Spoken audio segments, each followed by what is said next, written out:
Hi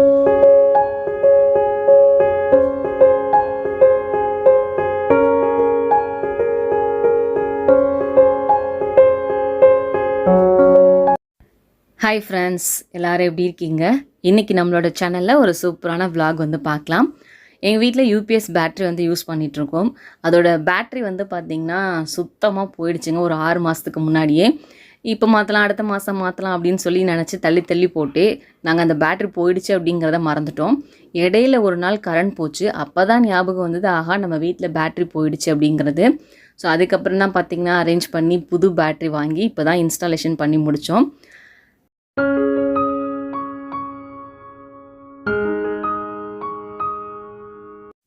நாளைக்கு Tamil வருடப்பிறப்பு. So வீட்டை ஒட்டடை அடிச்சுட்டு க்ளீன் பண்ணி மாப் போட்டு விட்டுட்டேன். கையோட போய் குளிச்சுட்டு வந்துட்டு சின்னதாக வந்து பார்த்திங்கன்னா ரெடி ஆகிட்டுருக்கேன்.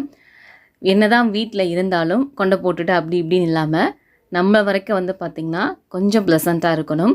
வீட்டில் இருக்கும்போது நான் வந்து பெருசாக எதுவும் பண்ண மாட்டேன். பவுட்ரு கூட வந்து பார்த்திங்கன்னா அடிச்சுக்க மாட்டேன். ஜஸ்ட்டு தலைக்கு வந்து ஒரு கிளிப் போட்டுட்டு லிப்லாம் மட்டும் பார்த்திங்கன்னா யூஸ் பண்ணிகிட்ருக்கேன். நாளைக்கு ஒரு ஃபங்க்ஷன் இருக்குது. ஸோ இன்றைக்கி வந்து பார்த்திங்கன்னா நாங்கள் நைட் ஊருக்கு கிளம்ப போகிறோம். பேக்கிங் ஒர்க்கும் இருக்குது.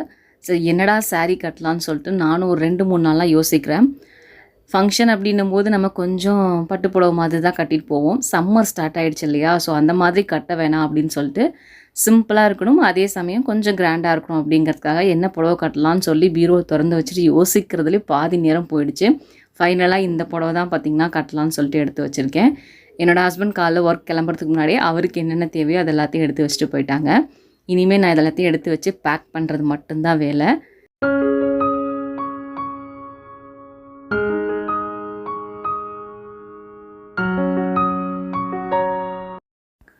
இன்றைக்கி நைட் வந்து நாங்கள் கிளம்புறோம். நாளைக்கு ஃபங்க்ஷன். நாளைக்கே வந்து பார்த்திங்கன்னா நைட் நாங்கள் திரும்ப ரிட்டன் வந்துடுவோம். ஊருக்கு போகிறது ஒரு நாள் தான், ஆனால் ட்ரெஸ் மட்டும் பார்த்திங்கன்னா 2 எடுத்து வச்சுருக்கோம். அதுவுமே வந்து காட்டனாக போயிட்டேன். ஏன்னா செம்ம ஊற்றுன்னு ஊற்றிடும். நாங்கள் வேறு பஸ்ஸில் தான் போகிறோம். ஸோ வேறு ட்ரெஸ்ஸெல்லாம் போட்டோம் அப்படின்னா அவ்வளோதான் இருக்க முடியாது. ஸோ எல்லாருக்குமே காட்டன் பேஸ்டாக வந்து பார்த்திங்கன்னா எடுத்து வச்சு பேக் பண்ணிகிட்ருக்கேன். காஸ்மெட்டிக்ஸு அப்புறம் மேக்கப் எல்லாமே வந்து பார்த்திங்கன்னா இந்த குட்டி பேக்கில் வந்து எப்பயுமே எடுத்து வச்சுக்குவேன். நாங்கள் யூஸ் பண்ணுற ப்ரஷ்ஷு, பேஸ்ட் எல்லாமே வந்து இதுக்குள்ளே வச்சு கவர் பண்ணிடுவேன். இந்த குட்டி பாக்ஸில் வந்து பார்த்திங்கன்னா பாப்பா போகிறப்ப வரப்போ மாற்றிக்கிறதுக்கு தோடு, செயின் எல்லாம் வந்து எடுத்து வச்சுருக்கா.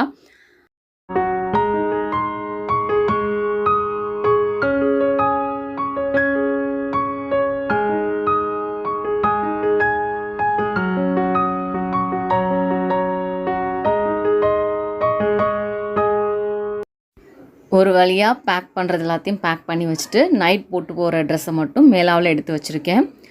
என்ன ஃபங்க்ஷனுக்கு போகிறோம் அப்படின்னா என் வீட்டுக்காரோட அண்ணன் பொண்ணு வந்து ஏஜ் அட்டன் பண்ணிட்டா. ஸோ சடனாக தான் பார்த்திங்கன்னா இந்த ஒரு ஃபங்க்ஷன் வந்தது. ஸோ சடனாக கிளம்புற மாதிரி இருந்தது. ஸோ எந்த ப்ரிப்ரேஷனுமே கிடையாது. முந்தானேத்தி தான் போயிட்டு ட்ரெஸ்ஸெல்லாம் வந்து பர்ச்சேஸ் பண்ணிட்டு வந்தேன். நாங்கள் வந்து சித்தி சித்தப்பா தான், வரிசை வைக்கணும் அப்படிங்கிற அவசியம் இல்லை. ஸோ ஒன்லி ட்ரெஸ் மட்டும் எடுத்துகிட்டு வந்திருக்கோம். இப்போ ஏஜ் அட்டன் பண்ணியிருந்தா பார்த்திங்களா, அந்த பாப்பாக்காக இந்த ட்ரெஸ் வந்து எடுத்திருந்தேன். இது வந்து பேண்ட்டு சிம்பிளாக கொடுத்துருக்காங்க. நான் ஷாப் பண்ண போகும்போது கடைக்குள்ளே போய் நுழைஞ்சோடனே எடுத்த ட்ரெஸ் இது தான். இதுவே எனக்கு ரொம்ப பிடிச்சிருந்தது. ஸோ ஃபஸ்ட்டு இதை எடுத்து வச்சுட்டு இன்னும் கலெக்ஷன்ஸ் பார்த்தேன். 1000 தான் பார்த்தாலும் ஃபஸ்ட்டு என்ன பார்க்குறோமோ அதுதான் பார்த்திங்கன்னா நமக்கு வந்து ஒர்க் அவுட் ஆகும். ஸோ இதே வந்து பேக் பண்ணி எடுத்துகிட்டு வந்துட்டேன்.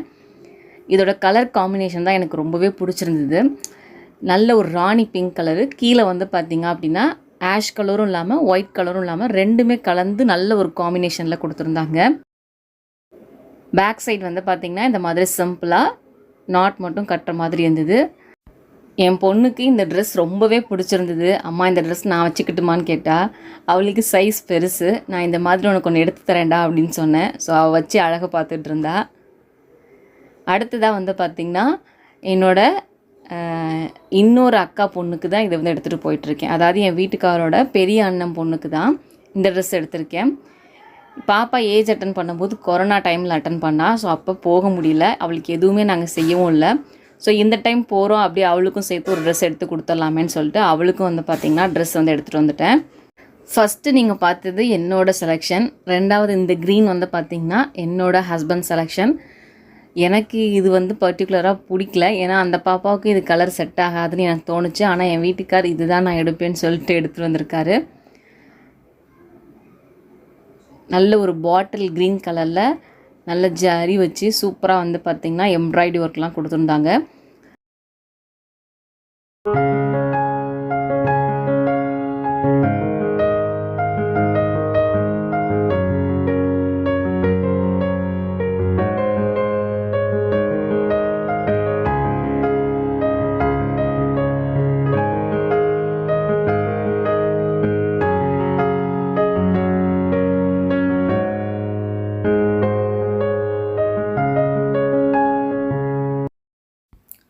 ஊருக்கு போகிறதுக்கு என்னென்ன எடுத்து வைக்கணுமோ அது எல்லாத்தையும் எடுத்து வச்சுட்டேன்.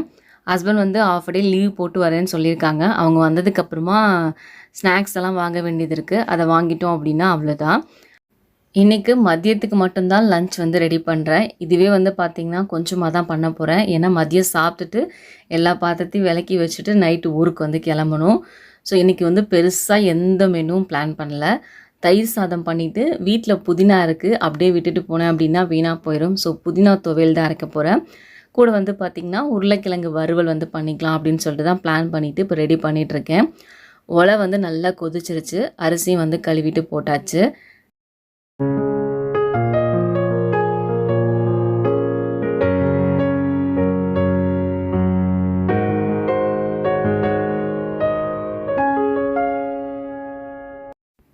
என்னோடய ஸ்டைலில் நான் எப்படி புதினா துவையல் ரெடி பண்ணுவேன் அப்படிங்கிறத நான் இப்போ உங்க கூட ஷேர் பண்ணிக்கிறேன்.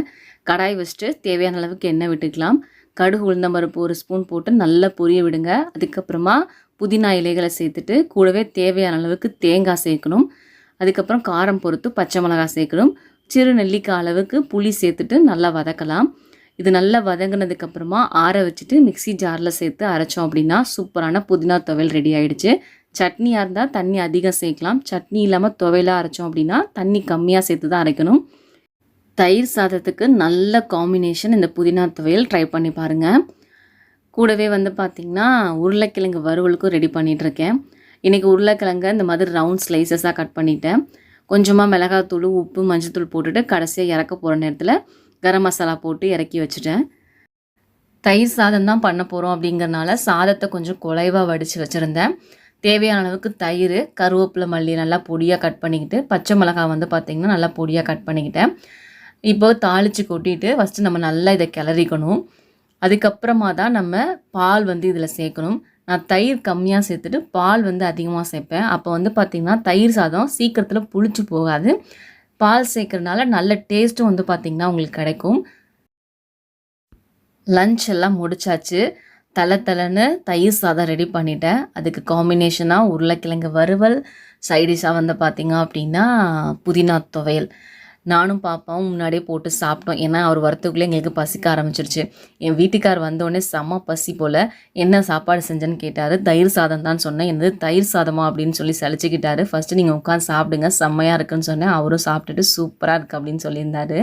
ஸோ நீங்களும் மிஸ் பண்ணாமல் இந்த ஒரு காம்பினேஷனை ஒரு தடவையாவது வீட்டில் ட்ரை பண்ணி பாருங்கள். ஊருக்கு போகிறதுக்காக காஸ்மெட்டிக்ஸ்லாம் எடுத்து வச்சேன் இல்லையா, அப்போ தான் இது என் கண்ணில் தென்பட்டுச்சு. இதை வாங்கி ஒரு 2-3 டைம் மேலே யூஸ் பண்ணியிருப்பேன். அதுக்கப்புறம் யூஸ் பண்ணவே இல்லை. ஏன்னா வச்ச இடம் எங்கன்னே தெரியல. இது என் கண்ணில் தென்படவும் சரி நாளைக்கு ஃபங்க்ஷன் போகிறோம், கொஞ்சம் ஃபேஸை பிரைட் ஆக்கும்னு சொல்லிட்டு இந்த பீல் ஆஃப் மாஸ்க் வந்து பார்த்திங்கன்னா என்னோடய ஃபேஸ்க்கு வந்து போட்டேன். இது எவர் யூத்தோட பீல் ஆஃப் மாஸ்க் தான். இது வந்து ஆல்ரெடி நான் ட்ரை பண்ணியிருக்கேன். இன்ஸ்டண்ட்டாக வந்து பார்த்திங்கன்னா நம்மளோட ஸ்கின்னை கொஞ்சம் பிரைட்டன் பண்ணி க்ளோ பண்ணி கொடுக்கும். ஸோ நார்மலாக எடுத்து கையில் அப்ளை பண்ணிவிட்டு நல்லா ட்ரை ஆனதுக்கப்புறம் இந்த மாதிரி பீல் பண்ணி எடுத்தோம் அப்படின்னாலே போதும். ஈஸியாக வந்து பார்த்திங்கன்னா நம்ம ஃபேஸை விட்டு வெளியே வந்துடும். நல்ல ஒரு க்ளோ வந்து பார்த்திங்கன்னா நம்ம ஃபேஸில் இருக்கும்.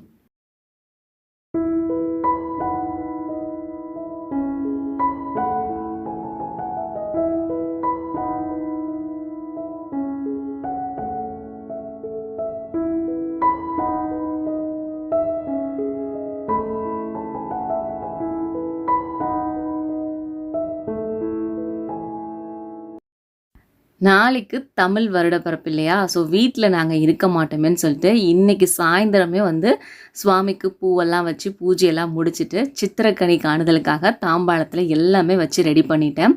ஊருக்கு போகிறதுக்கு முன்னாடி சுவாமி கும்பிட்டுட்டு எல்லோரும் கண்ணாடியில் முகம் பார்த்துட்டு அதுக்கப்புறமா தான் வீட்டை விட்டு கிளம்பணும். இந்த மாதிரி பண்ணுறதுக்கு பலன் இருக்கா இல்லையான்றதெல்லாம் எனக்கு தெரியல. என்னோட மன திருப்திக்காக நான் வந்து பார்த்திங்கன்னா இன்றைக்கி எல்லாமே பண்ணி வச்சுட்டு போயிட்டேன்.